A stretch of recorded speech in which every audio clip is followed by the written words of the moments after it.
Assalamualaikum warahmatullahi wabarakatuh. Nah, kita hari ini adalah matkul Pendidikan Filsafat Matematika. Materi kita hari ini adalah Filsafat Pendidikan Pancasila. Saya selaku moderator mewakili kelompok 5. Nah, anggota saya adalah yang pertama Siti Nur Khalifah dengan NIM 12204193081. Dan yang kedua Elma Imanda Putri Adha NIM 12204193233. Dan yang ketiga adalah Ramadhani Indah Rahayu dengan NIM 12204193237. Dan yang keempat adalah saya, Bastian Arbisaga dengan NIM 12204193242. Nah, sebelum ke materinya terlebih dahulu kita mengetahui subbabnya dahulu, yaitu yang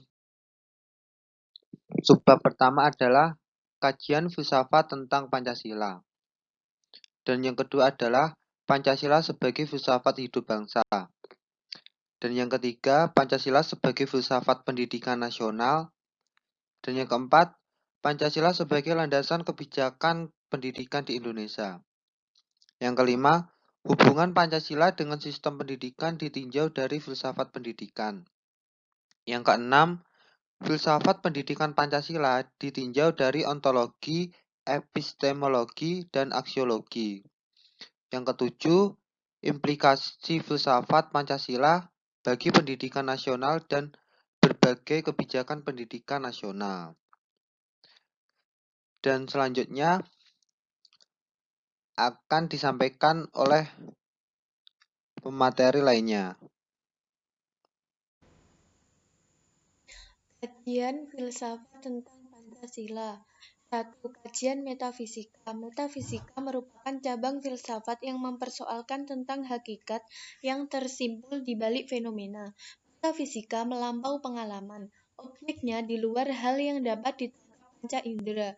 Jadi, kajian metafisik terhadap Pancasila berusaha mencari hakikat dari Pancasila itu sendiri, mencari realita yang terdalam dari Pancasila. Ketuhanan. Menurut Immanuel Kant, mencari hakikat Tuhan sulit untuk diketahui kalau hanya sekedar menggunakan rasio belaka, karena manusia dengan akalnya hanya mampu memahami fenomena belaka. Ia tidak akan mungkin mengetahui apa yang ada di balik fenomena itu. Kemanusiaan. Membahas kemanusiaan pada hakikatnya adalah membicarakan manusia itu sendiri. Manusia secara kodrati berkedudukan sebagai makhluk yang otonom, memiliki kemauan bebas, dan sebagai makhluk Tuhan, manusia pada dasarnya memiliki kebebasan, kemerdekaan, namun bukan suatu kebebasan dan kemerdekaan yang tanpa batas. 2. Kajian epistemologi. Manusia secara kodrati memiliki potensi untuk berpengetahuan, mengelolanya, dan mengembangkan. Manusia memiliki potensi untuk memperoleh pengetahuan dan kebenaran karena ia sejak lahir telah dianugerahi kelengkapan rohaniah oleh Tuhan, yaitu berupa akal budi. Manusia berusaha mencari pengetahuan dan kebenaran yang diperolehnya dengan melalui berbagai sumber, yaitu 1. Pengetahuan wahyu, 2.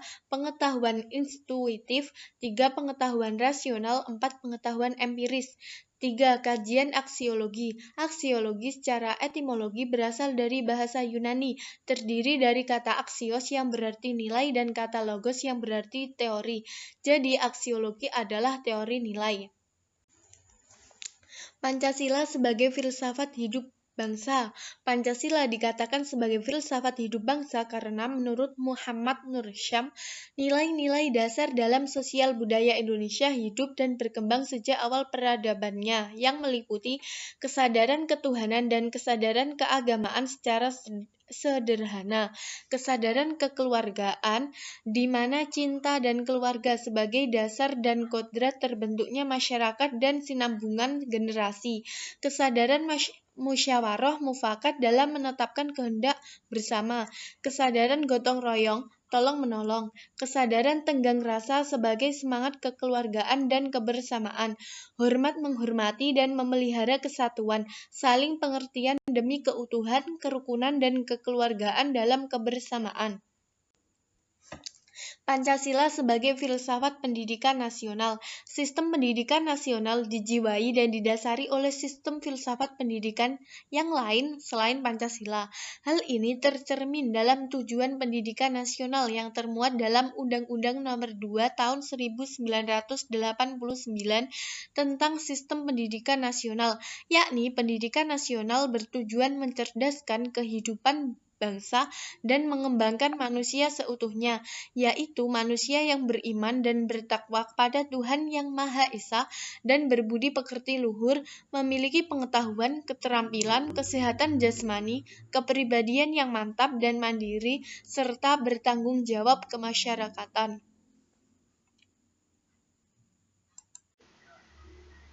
Pancasila sebagai landasan kebijakan pendidikan di Indonesia. Pancasila dapat dipandang sebagai landasan filosofis bagi pemikiran dan praktik pendidikan di Indonesia. Dapat dipahami atas dasar hakikat Pancasila. Hakikat Pancasila yang mendukung dipakainya sebagai dasar filsafat pendidikan adalah: pertama, Pancasila diakui sebagai filsafat bangsa dan sebagai dasar negara. Kedua, Pancasila telah ditetapkan sebagai paradigma pembangunan bangsa. Ketiga, hakikat Pancasila baik dalam keseluruhannya maupun sila demi sila telah diberikan rumusan yang jelas. Keempat, hakikat Pancasila diposisikan sebagai hal yang universal. Kelima, hakikat Pancasila dapat mencakup ide-ide pokok berbagai filsafat yang ada.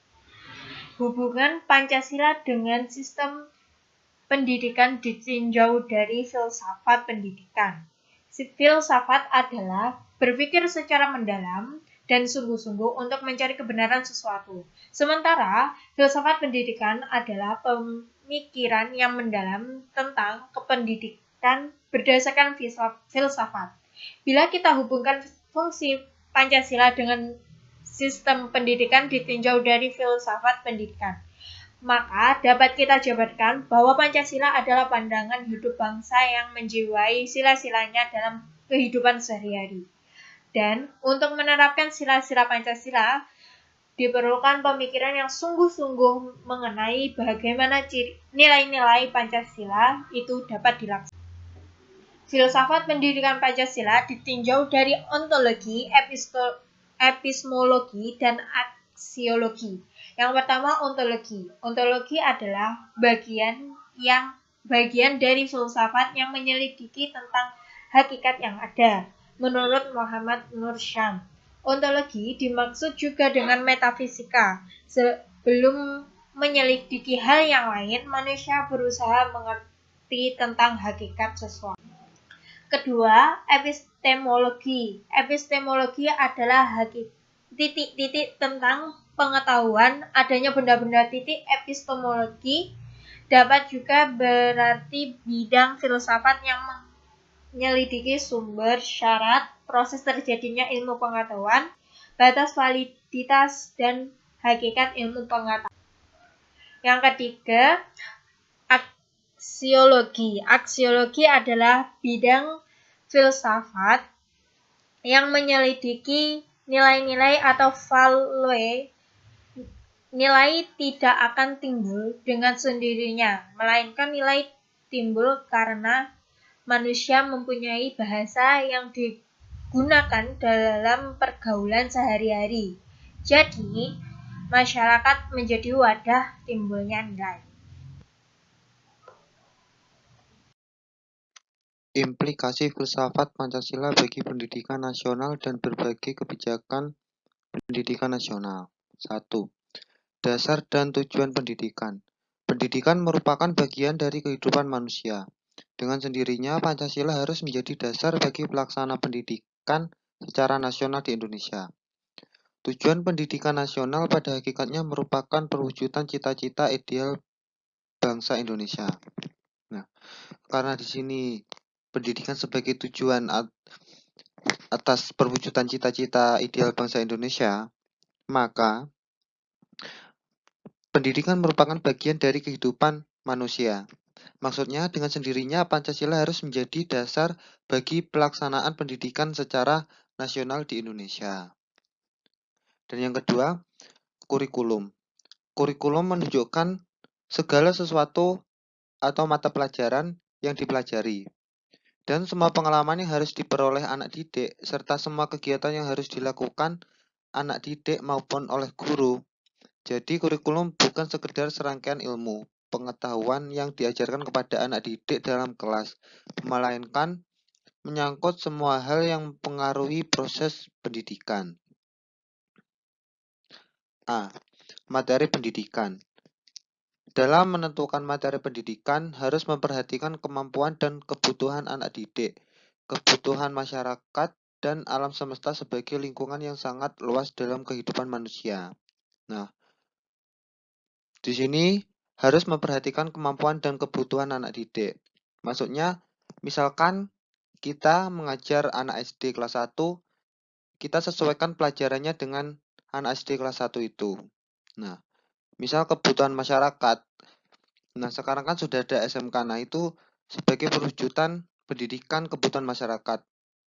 Karena di SMK itu banyak praktek yang langsung terjun ke lapangan.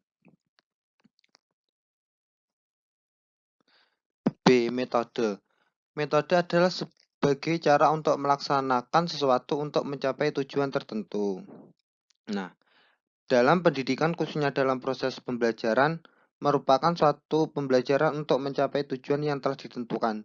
Jadi, metode itu adalah salah satu cara untuk mencapai tujuan yang telah ditentukan.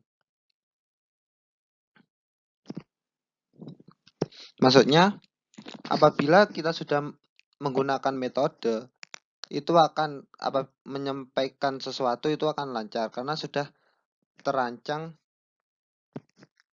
hal-halnya. Nah, sekian dari saya. Apabila ada kurang lebihnya, saya mewakili kelompok. Wassalamualaikum warahmatullahi wabarakatuh.